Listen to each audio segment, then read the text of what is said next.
The first question is as moved by Leader of the House on the motion titled Committee of Privileges Report Recommendations in Respect of Ms. Raisa Khan. The second question is as moved by Leader of the House on the motion titled Committee of Privileges Report Recommendations in Respect of Mr. Pritam Singh, Mr. Faisal Manap, and Ms. Sylvia Lim.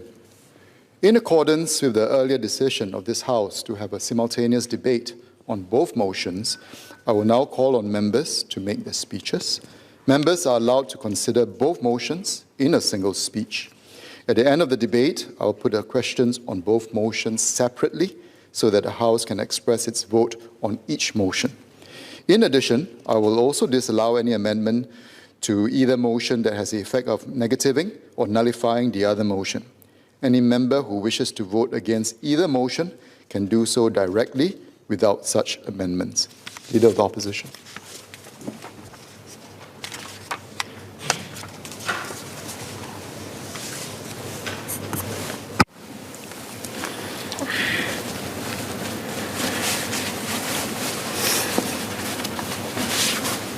Thank you, Mr. Speaker. It has been about 25 years since a Committee of Privileges or COP report has been tabled in this House. When seen as a whole, the COP's processes and the report before Parliament leave many questions, gaps, and omissions, and by extension suggest political partisanship. A key question is this: who did this House commit to the COP? Raisa Khan or the Workers' Party leadership? The COP did not appear to want to get to the bottom of why Ms. Khan lied in Parliament, nor why she had a propensity to lie with respect to her anecdote both in and out of this House. The fact that she had concocted a lie to bolster her anecdote in Parliament was not balanced against her evidence to the COP. What took center stage instead was her uncorroborated testimony that she was instructed to take a lie to the grave by the Workers' Party leadership, a fabrication which never came out from any witness at the COP except Ms. Raisa Khan herself. I reject this finding completely. At no time did I instruct Ms. Khan to hide the truth. At the meeting on August the 8th, none of the three Workers' Party leaders told Ms. Khan to take a lie to the grave. I will speak on two main areas before concluding with a section on candidate selection in the Workers' Party. First, I will reflect on my judgment with respect to Ms. Khan's reasons for lying in Parliament, arising from my meeting with her on the 8th of August. Second, I will raise some broad points about the selective nature of how the COP report dealt with the evidence before it. However, as I intend to clear my name and cooperate with the public prosecutor, my comments on the COP report will be limited in scope.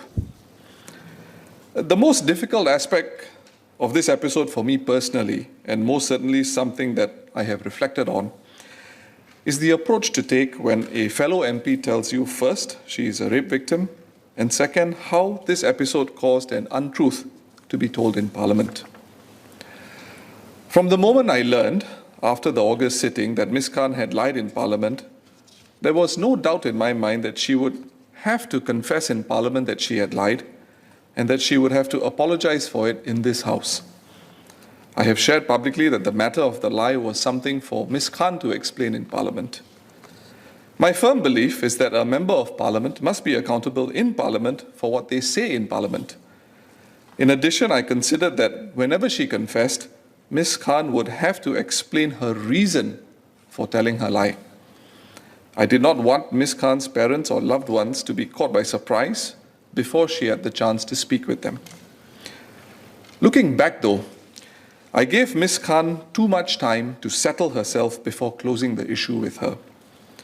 Between the 8th of August and the 30th of September, I should have been proactive and checked where she was in addressing the matter with her family. That omission is mine alone. I acknowledge the same to the COP in my evidence. However, I will continue to be as sympathetic to anyone who shares such deeply personal details with me. My instinct, even today, would be to keep the information of the sexual assault to myself or to a very small group of trusted individuals, given its highly personal and sensitive nature. I would allow such a person space to deal with the matter. I still believe that it was right that the clarification was made in Parliament rather than out of it. That said, I will discuss with my party colleagues how, as an organization and political party, we can handle such matters better while taking into account how delicate they are. So, on to my brief comments on the COP report. For today, the principal point I will make is the disregard of evidence I submitted to the committee.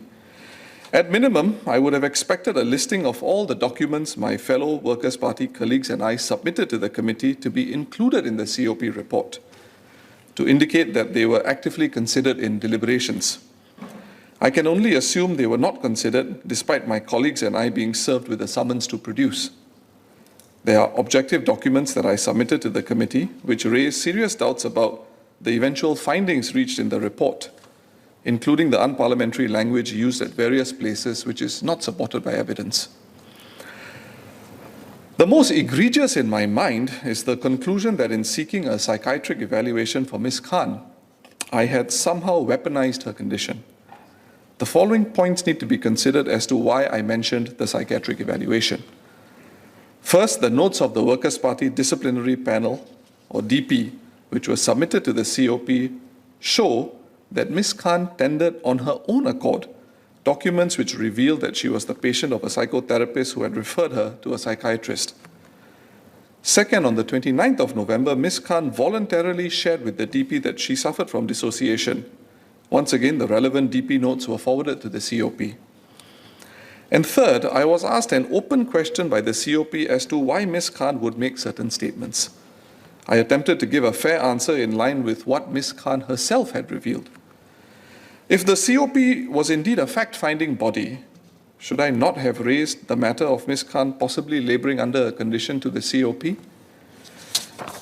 In my evidence to the COP, I registered the point that the matter was raised because it covered issues of proportionality and culpability. I believe that Ms. Khan should not be excessively punished for a condition she could be laboring under, and the COP ought to see it as a mitigatory point in her favor. This evidence of mine, supported by the COP's minutes of evidence on culpability and proportionality, is ignored by the COP. So I reject this assertion that in raising the matter of Ms. Khan's mental health to a fact-finding body with a view to consider an appropriate punishment, I had somehow smeared her, or worse, somehow cast aspersions on those with mental health conditions. Another point I strongly disagree with the COP on is how my evidence was characterized with regard to Ms. Low and Mr. Nathan's representations in antagonistic terms. I shared my view with the COP that, in my opinion, loyalty to Ms. Khan was an operative consideration on the minds of Ms. Low and Mr. Nathan. Ms. Khan, in her own WhatsApp text to me on the 22nd of November at Annex C29, states that she would respect any decision the disciplinary panel makes, even if it is to resign. In my DP notes of the 25th of November covering the meeting with Ms. Low and Mr. Nathan, which again was submitted to the COP, Ms. Low made it clear that Ms. Khan's resignation should not be on the cards because, in her view, what she did in Parliament was not serious, and it was not as if Ms. Khan had, and I quote, laundered money, unquote. I believe many would take a different view that telling untruths in Parliament is serious. Such documentary evidence placed before the COP would show that I had good reasons for concluding that a loyalty to Ms. Khan was a consideration for her closest allies. Ms. Low's perspective of the gravity of what Ms. Khan did is one of those good reasons. Once again, such evidence does not appear to have been considered by the COP. I can only speculate why. Could it be to strategically drive a wedge and disunite the Workers' Party and show that its leaders recklessly cast aspersions on their own members? And in making the point, the COP report carefully omits the only character references I made in reference about Ms. Low and Mr. Nathan. And what did I say? I quote, that they are decent, good people and have done a lot for the party. I still hold that view. Finally, Mr. Speaker, the COP's case at its highest relies on one pillar. It believes Ms. Khan's evidence that she had been told to take a lie to the grave. This belief rests on an uncorroborated piece of evidence, a WhatsApp text originating from Ms. Khan herself, The COP deems the fact of its contemporaneousness to be critical in coming to its conclusion. The COP does not question Ms. Khan's credibility, even though she was the one who lied in this House by her own admission, and even though she also lied when she first communicated with me about the matter. So if contemporaneous evidence is indeed central, one would expect the COP report to exhibit a fidelity to such evidence, but it does not. For example, at para 93 of the report, it makes the case that Ms. Loh was surprised the disciplinary panel was set up, and it advances Mr. Nathan's view that the DP was self-serving. However, what were Ms. Loh and Mr. Nathan's contemporaneous views on the DP when it was set up?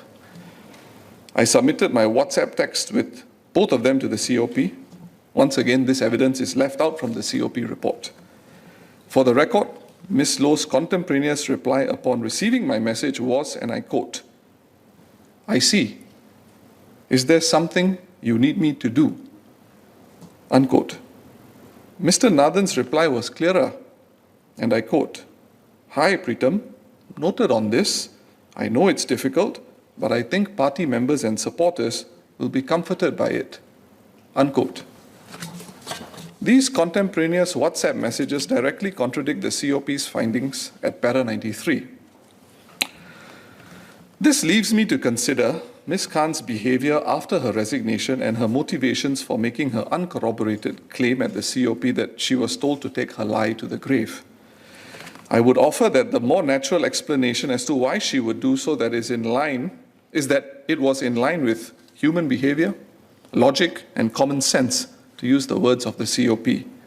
Her post-resignation behavior was natural in the arena of political participation. When our first Prime Minister executed the transfer of power from the 1G to 2G leadership, according to five-time PAP MP for Whampoa, Mr. Augustine Tan, there was a lot of strain, tension, and resentment when older MPs and ministers were told to step aside for the 2G PAP. In response, one outgoing minister even spoke against the candidature of PM Lee at the 1984 elections. Such was the level of disenchantment. The comparison with Ms. Khan's behavior and testimony at the COP is apt because not everyone reacts with loyalty to their party or their party leaders when they realize that the curtain is coming down on them or their political careers. How did Toh Chin Chye, former Deputy Prime Minister and Chairman of the PAP, react when he was pushed to the backbench? He became a vocal critic of PAP policies and famously said, "How can I remain a dumb cow?" As to the handover of power, he said, and I quote, "For all party members who had been loyal, it was a painful process. You don't repay their loyalty by throwing them out. We had the responsibility to help them find jobs." Unquote. In fact, so serious was the concern of the unhappiness among some members of the PAP old guard about political renewal that then Prime Minister Lee Kuan Yew, as Secretary General of the PAP, suggested to his Assistant Secretary General Goh Chok Tong to pack new cadre members into the People's Action Party in case the question of succession and renewal came to the fore at the next PAP party conference. So for the record, there are no jobs for the boys or girls for ex-Workers' Party MPs.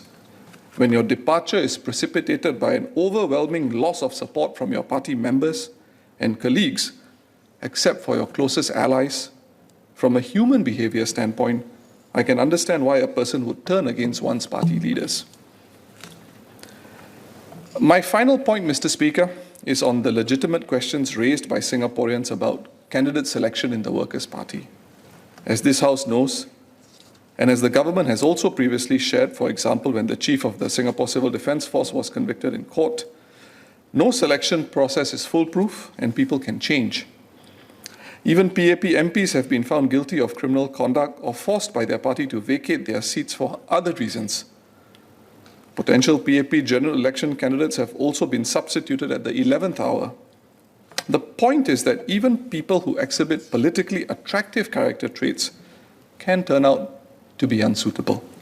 The Workers' Party also has had its fair share of the same experience. It can be very difficult, if not impossible, to test a person's judgment in all circumstances prior to fielding them as political candidates. This is so even for the PAP with its massive resources and far greater ease in finding willing candidates compared to opposition parties. However, the Workers' Party does not use these realities as an excuse. In the main, our candidate selection processes can always be better in spite of the extraordinary circumstances and the political culture of a one-party dominant state. I will confer with my colleagues with a view to fine-tune the processes in the Workers' Party as best we can, taking into account the structural challenges we in the opposition face. This would include the absolutely legitimate demands of Singaporeans that the Workers' Party fields individuals who do not lower the esteem of Parliament or who do not meet the standards expected of members of Parliament.